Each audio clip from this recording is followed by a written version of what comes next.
Hello વિદ્યાર્થી મિત્રો, એજ્યુકટેકનો ચેનલમાં આપનું સ્વાગત છે। આજે આપણે શીખીશું ધોરણ 2 વિષય ગુજરાતી પાઠ 2 રાજા ખાય રીંગણા।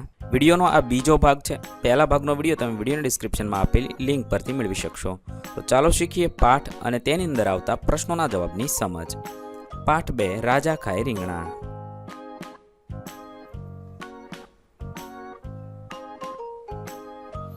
વાતચીત 1। તમને કયું શાક ભાવે?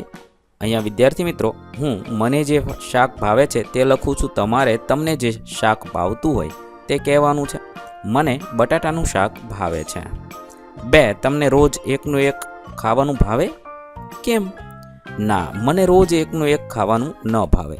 દરરોજ અલગ અલગ સ્વાદવાળું ભોજન જોઈએ। 3। તમને ભાવતી રસોઈ બને ત્યારે તમે શું શું કહો છો? મને ભાવતી રસોઈ બનાવવામાં આવે ત્યારે હું કહું છું, આજે તો ખૂબ સરસ જમવાનું બન્યું છે, આજે તો પેટ ભરીને ખાવું છે। આવી રીતે તમે શું કહો છો તે અહીંયા લખવાનું છે।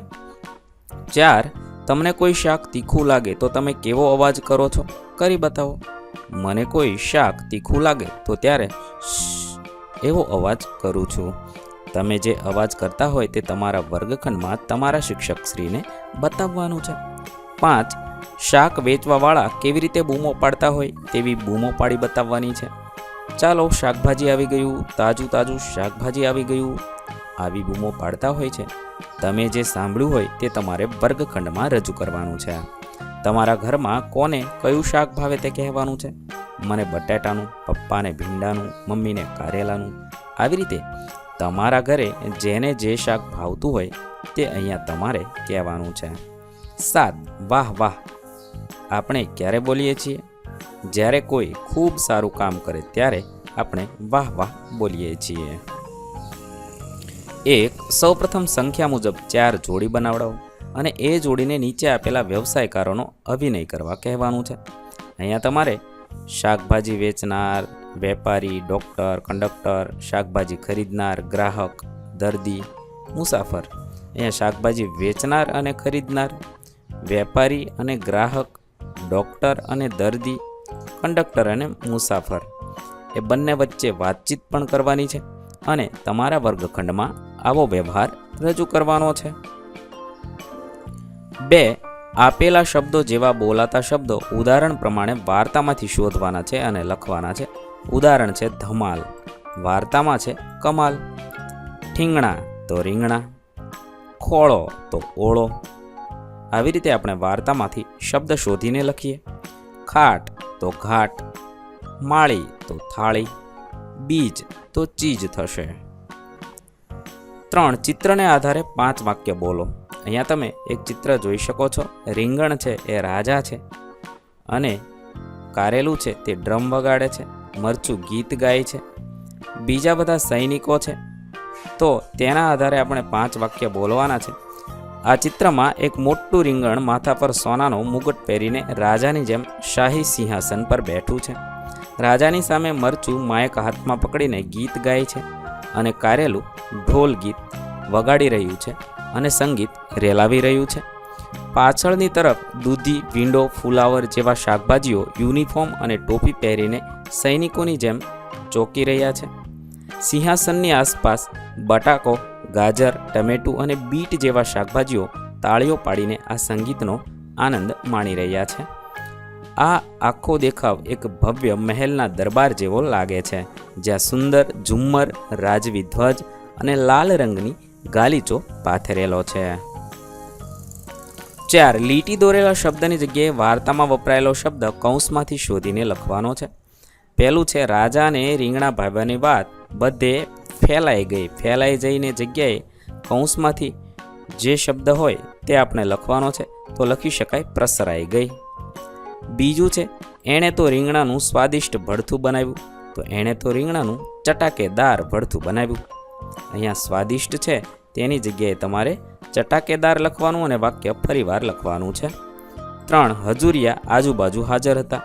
હજુરિયા છે આસપાસ હાજર હતા। 4। ભાઈ ખાવા જેવી જો કોઈ ચીજ વસ્તુ હોય તો તે આ રીંગણા। વસ્તુની જગ્યાએ ચીજ લખી શકાય। 5 રાજા થઈ ગયા આનંદી આનંદી, તો રાજા થઈ ગયા રાજી રાજી. આ રીતે આપણે આપેલા શબ્દની જગ્યાએ પાઠમાં જે શબ્દ વપરાયો છે તે આપણે લખવાનો છે. 5 વાર્તાને આધારે વાક્ય કોણ બોલ્યું હશે તે લખો. 1 વાહ, રાજાએ તો મારી રસોઈના વખાણ કર્યા, તો આ રસોઈયો બોલ્યો હશે. 2 જોયું, રાજા મને ખાય એટલે બધા જ ખાય, તો આ રીંગણ બોલ્યું હોય. 3 હું તો રીંગણ ખાઈ ખાઈને કંટાળી ગયો, તો આ રાજા બોલ્યા હશે. 4 અરે રે, અમે તો રીંગણ વાવીને પસ્તાયા, આ ખેડૂત બોલ્યા હશે. 5 રાજા રીંગણા ખાય છે તો તેના ભાવ વધારે જ હોય ને, આ શાકભાજીવાળો બોલ્યો હશે. ત્યારબાદ 6 સુરતથી ગાડી આવી રે હો બાળકો, સમૂહમાં ગાવાનું છે. આગળ જે ગીત આવ્યું હતું તે તમારા શિક્ષક શ્રી મુજબ ગવડાવે તે મુજબ તમારે ગાવાનું છે. 7 વાક્યોને ઘટનાક્રમમાં ગોઠવો અને ક્રમ પ્રમાણે લખો. અહીંયા 5 વાક્ય આપેલા છે. પહેલું છે રાજાને રસોડે રીંગણા આવતા બંધ થઈ ગયા, રાજાએ રીંગણાના ભડથાના ખૂબ વખાણ કર્યા, રાજાને રસોડે નવો રસોઈયો આવ્યો, હજુરિયાએ રીંગણાના વખાણ કર્યા અને રીંગણાના ભાવ ઊંચા થયા. આવા આડાવળા વાક્ય છે. તો વાર્તાની અંદર જે પહેલું વાક્ય આવતું હોય તે પહેલું લખવાનું છે. પહેલું થશે રાજાને રસોડે નવો રસોઈયો આવ્યો. બીજું વાક્ય થશે રાજાએ રીંગણના ભડથાના ખૂબ વખાણ કર્યા. ત્રીજું વાક્ય થશે હજુરિયાઓએ રીંગણાના વખાણ કર્યા. ચોથું વાક્ય થશે રીંગણાના ભાવ ઊંચા ગયા. અને 5મું વાક્ય થશે રાજાને રસોડે રીંગણ આવતા બંધ થઈ ગયા. આ રીતે આપણે વાક્યોને છે એ ક્રમમાં ગોઠવવાના છે. 8 આડાઅવળા થઈ ગયેલા મૂળાક્ષરને યોગ્ય જગ્યાએ મૂકી શબ્દ પૂર્ણ કરવાનો છે. અહીંયા આડાઅવળા વાક્ય શબ્દ છે તેના આપણે ક્રમમાં ગોઠવતા રસોઈયો બનશે. આવી રીતે આપણે આડાઅવળા શબ્દ છે એટલે કે અક્ષર છે, આડાઅવળા શબ્દ નહીં પણ આડાઅવળા મૂળાક્ષર છે, એને આપણે ગોઠવીશું. પહેલું થશે વખાણ, બીજું થશે હજુરિયો, ત્રીજું થશે રીંગણ. આ રીતે આડાઅવળા અક્ષરને આપણે યોગ્ય ક્રમમાં ગોઠવીશું અને શબ્દ બનાવીશું. 9 વાર્તામાંથી શોધી અધૂરું વાક્ય પૂરું કરવાનું છે. પહેલું બીજો કહે હાસ્તો વળી, રીંગણ એ તો, આગળનું વાક્ય લખી શકાય શાકનો રાજા, બધા શાકમાં એકમાત્ર વાહ વાહ એની જ. પછી બીજું વાક્ય છે ચોથો કહે ને સ્વાદ એનો ચસ્કો, મોઢામાં ન પેસે, ના ના આ શાક તે ખવાતું હશે. 3 રીંગણાના ઢગલે ઢગલા, પણ કોઈ ભાવ ન પૂછે. 4 એક કહે રાજાજી રીંગણ એટલે બસ રીંગણ, એના જેવું બીજું એક કે શાક નહીં.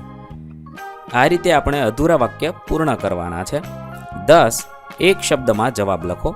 1 રાજાને રસોડે શાનું શાક બનતું ન હતું, તો રીંગણનું શાક પહેલાં બનતું ન હતું. 2 નવા રસોઈએ શું બનાવ્યું, ભડથું બનાવ્યું. 3 રીંગણાના ડીટાનો રંગ કેવો હોય છે, લીલો હોય છે. 4 રીંગણના ભાવ ગગડી જવાથી કોણ રોવા લાગ્યું, ખેડૂતો રોવા લાગ્યા હતા. 11 આપેલા શબ્દોમાં ત્ર અક્ષર પર ગોળ કરો અને શ અક્ષર પર ચોરસ કરો અને જ્ઞ અક્ષર પર ત્રિકોણ કરવાનો છે.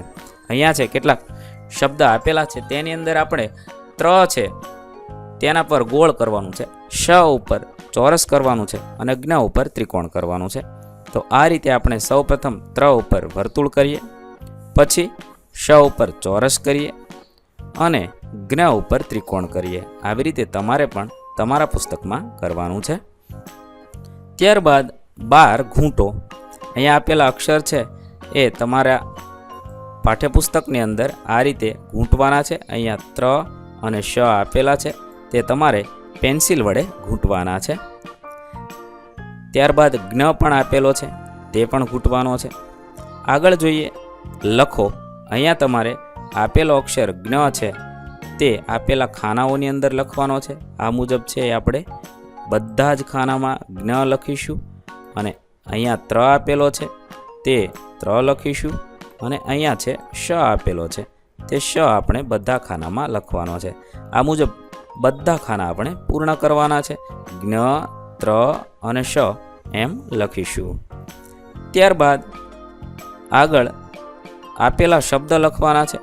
પત્ર, ત્રાજવું, પુત્ર, મંત્ર, નેત્ર, ચિત્ર અને 3 અને ઉપર જે અક્ષર આપેલા છે તેને આપણે ઘૂંટવાના છે. આ રીતે પત્ર, ત્રાજવું એમ બધાય ઘૂંટીશું અને નીચે લખીશું. ત્યાર પછી શબ્દ છે પ્રજ્ઞા, આજ્ઞા, જ્ઞાન, સુજ્ઞ, વિજ્ઞાન, જ્ઞાન, યાજ્ઞિક. પછી છે વિશેષ, વિષમ, પોષણ, રોષ અને નૈષધ. આવી રીતે આપણે નીચે લખવાના પણ છે અને ઉપરના અક્ષર ઘૂંટવાના પણ છે. 15 ચિત્રને ઓળખી નામ કહો. પહેલું છે ત્રાજવું, બીજું છે ત્રિશૂળ, ચોથું છે યજ્ઞ અને પછી છે ષટકોણ. આ રીતે આપણે આપેલા ચિત્રને ઓળખીશું. 16 કૌંસમાં આપેલા શબ્દમાંથી સાચો શબ્દ શોધીને ખાલી જગ્યા પૂરવાની છે. પહેલું, વેપારી મારો ઉપયોગ કરે છે, તો ત્રાજવું. 2, હું અણીદાર છું, તો ત્રિશૂળ. 3, હું 1 મહિનાનું નામ છું, તો પોષ. 4, બધા મને મજાથી વાંચે છે, તો પત્ર. 5, હું એક આકાર છું, તો ષટકોણ. આ રીતે આપણે શબ્દ છે શોધવાના છે અને ખાલી જગ્યા પૂર્ણ કરવાની છે.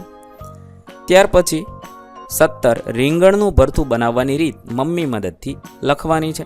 રીંગણને શેકવાના, પછી ડુંગળી, લસણ, ટમેટાને સમારો, તેમાં લીમડો નાખી વઘાર કરો, તેમાં શેકેલા રીંગણા ઉમેરો, સ્વાદ મુજબ મસાલા, ચટણી, મીઠું ઉમેરો, બાજરીના રોટલા સાથે પીરસો. આ રીતે તમે ભરથું બનાવવાની રીત લખી શકો છો. ત્યાર પછી આગળ જોઈએ 18 આ અમારી ગાડી છે સમૂહમાં ગીત ગાવાનું છે. ત્યાર પછી 19 આપેલા શબ્દોનું શ્રુત લેખન કરવાનું છે. ષટકોણ, ત્રાજવું, યજ્ઞ, 3, જ્ઞાન, આશીષ. આપેલા શબ્દ તમારા શિક્ષક શ્રી બોલશે અને તમારે જોઈને લખવાના છે. પ્રજ્ઞા, નેત્ર, અનિમેષ, ઔષધ, ત્રિકોણ. ત્યારબાદ 20 ઉખાણા વાંચો અને જવાબ તમારા મિત્રને પૂછો. પહેલું, અમે છીએ ભઈ લાંબા ટૂંકા, રંગ અમારો વાદળી લીલો, શિયાળે તો ખાય બધા, લાંબા હોય કે ઠીંગણા. જવાબ થશે રીંગણા અથવા રીંગણ. બીજું છે, ભલે લાગતું કડવું, ગુણકારી તો જબરું હું, તાવ તર્યો દૂર ભગાડું, વેલા ઉપર વસ્તુ હું. તો જવાબ થશે કારેલા. ત્યાર પછી ત્રીજું છે, લીલો મારો રંગ છે, તીખાશ અંગે અંગ છે, કાપો તોય ચૂંદો તોય, ન સ્વાદ જાય ન રંગ. તો મરચા થશે. ત્યારબાદ 21 આપેલા વાક્યમાંથી ઉદાહરણ પ્રમાણે શાકભાજીનું નામ શોધીને લખવાનું છે. ઉદાહરણ છે સફેદ કપડું, ગળીમાં બોળો. તો અહીંયા છે ડુંગળી એવો શબ્દ પાછળથી બન્યો છે. આવી રીતે આપણે શાકભાજીનું નામ શોધીને લખવાનું છે. પહેલું, કદમ બટેટા વીણે છે, તેની અંદરથી થશે બટેટા, તો પાછળ બટેટા લખીશું. બીજું, કુંવર તાળું મારીને આવ, તો અહીંયા બનશે રતાળું, તો રતાળું લખીશું. 3, બાળકો બીજ વાવવા લાગ્યા, તો અહીંયા કોબીજ બનશે, તો અહીંયા પાછળ કોબીજ લખવાનું છે. આગળ જોઈએ 4 વાર્તાકારે લાંબી વાર્તા કહી, તો કારેલા, કારેલા બનશે. 5 કાકા કડી ગયા, તો કાકડી બનશે. 6 પ્રફુલ્લે વરસાદમાં છબછબિયા કર્યા, તો અહીંયા ફુલ્લેવર બનશે, તો ફુલ્લેવર લખીશું. 7 હરપાલ કરતાલ વગાડે છે, તો અહીંયા પાલક બનશે, પાલક લખીશું. આવી રીતે જે શબ્દ બને તે પાછળ લખવાનો છે, નીચે લીટી કરવાની છે. 22મું શિક્ષકશ્રીની સૂચના પ્રમાણે રમત રમો. તમારા શિક્ષકશ્રી પહેલા વાર્તામાં આવતા શબ્દ અને વાર્તામાં ન આવતા શબ્દની યાદી બનાવશે. ઉદાહરણ છે રીંગણા, થાળી, રાણી, બટાટા, હજુરિયા, વખાણ. આવા બધા શબ્દોની યાદી બનાવશે. આવા શબ્દ વિદ્યાર્થીઓ મોટેથી બોલશે. ત્યારબાદ રમત રમવાની છે. વિદ્યાર્થીઓને ગોળમાં બેસવાનું છે. એક વિદ્યાર્થી અથવા શિક્ષક ગોળમાં બેઠેલા વિદ્યાર્થી પાસે વારાફરતી જશે. રાજા ખાય રીંગણા, રાજાને ભાવે રીંગણા એવું બોલશે. બધા વિદ્યાર્થી પણ સાથે સાથે બોલશે. કોઈ એક વિદ્યાર્થી પાસે રોકાશે અને શિક્ષકે બોલાવેલા શબ્દમાંથી કોઈ એક શબ્દ બોલશે. તે શબ્દ જો વાર્તામાં આવ્યો હોય તો વિદ્યાર્થી તાળી પાડશે અને ન આવ્યો તો મોટેથી હસશે. આવી રીતે છે કે તમારા શિક્ષક શ્રી કહે તે મુજબ તમારે રમત રમવાની છે. વિદ્યાર્થી મિત્રો, અહીં આપણો પાઠ 2 પૂર્ણ થાય છે. ધોરણ 2ના ગુજરાતી વિષયના તમામ પાઠના પ્રશ્નોના જવાબના વિડીયો આપણી ચેનલ પર જલ્દીથી ઉપલબ્ધ થશે. તેથી આપણી ચેનલને અત્યારે સબસ્ક્રાઇબ કરી લો અને આપણી એપ્લિકેશન પર આ બધું ઉપલબ્ધ છે. તમે ડાઉનલોડ કરીને તેમાંથી પણ બધું મેળવી શકો છો. વિદ્યાર્થી મિત્રો, આપેલા વિડીયોની જો તમારે પીડીએફની જરૂર હોય તો તમે આપણી એપ્લિકેશન સ્માર્ટ સાથી પરથી મેળવી શકશો. વિદ્યાર્થી મિત્રો, આપણી એપ્લિકેશન સ્માર્ટ સાથી પ્લે સ્ટોરમાં આવી ગઈ છે, જેની અંદર તમે બધા વિભાગ જોઈ શકો છો. તેની અંદર વિવિધ ધોરણ છે. ધોરણ ઉપર ક્લિક કરતાં વિવિધ વિષય ખુલશે. વિષય ઉપર ક્લિક કરતાં તેની અંદર આવતા પાઠ ખુલશે. તેની અંદરથી તમે પાઠ્યપુસ્તક પણ ડાઉનલોડ કરી શકો છો. તેની અંદર આપેલા પાઠમાં ક્લિક કરતાં તમે પાઠની પીડીએફ, સ્વાધ્યાયની પીડીએફ, સ્વાધ્યાયન પોથીની પીડીએફ, પાઠના વિવિધ વિડીયોઝ, સ્વાધ્યાયના વિડીયોઝ, સ્વાધ્યાયન પોથીના વિડીયોઝ બધું જોઈ શકો છો અને ડાઉનલોડ પણ માત્ર એક ક્લિકમાં કરી શકો છો. વિદ્યાર્થી મિત્રો, આપણી એપને સપોર્ટ કરજો, ડાઉનલોડ કરજો.